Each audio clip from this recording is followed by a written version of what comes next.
एक समय की बात है, धर्मराज युधिष्ठिर ने भगवान श्री कृष्ण को प्रणाम किया और उनसे प्रश्न किया कि हे भगवान, आपने माघ माह के कृष्ण पक्ष की एकादशी का बड़ा ही सुंदर वर्णन किया है। आप स्वेदज, अंडज, उद्भिज और जरायुज चारों प्रकार के जीवों के उत्पन्न, पालन तथा नाश करने वाले हैं। अब आप कृपा करके माघ माह के शुक्ल पक्ष की एकादशी की कथा सुनाने की मुझे कृपा करें। इस एकादशी का क्या नाम है, इसके व्रत की विधि क्या है और इस दिन कौन से देवता का पूजन अर्चन किया जाता है तथा इस एकादशी का व्रत करने से कौन से पुण्य फल की प्राप्ति होती है।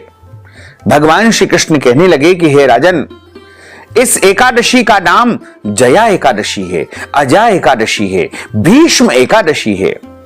इसका व्रत करने से मनुष्य ब्रह्म हत्यादि समस्त पापों से छूट करके मोक्ष पद को, परम पद को प्राप्त होता है तथा इसके प्रभाव से भूत, पिशाच आदि योनियों से मुक्त हो जाता है। इस व्रत को विधि पूर्वक करना चाहिए।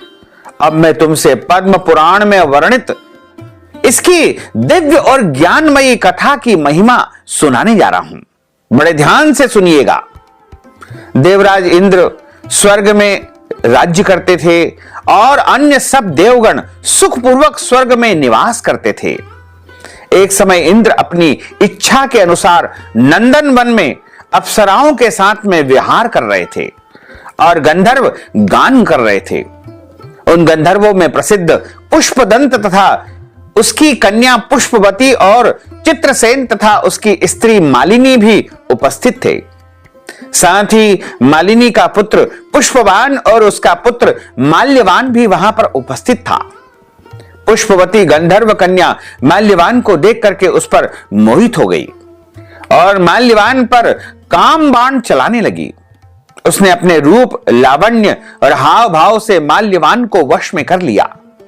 हे राजन, वह पुष्पवती अत्यंत सुंदर स्त्री थी।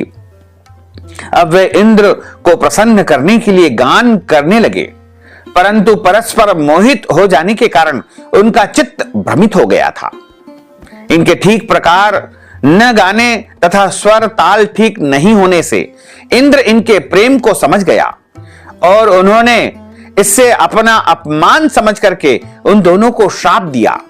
इंद्र ने कहा कि हे मूर्खों, तुम दोनों ने मेरी आज्ञा का उल्लंघन किया है, इसलिए तुम्हारा धिक्कार हो। अब तुम दोनों स्त्री पुरुष के रूप में मृत्यु लोक में जाकर के पिशाच रूप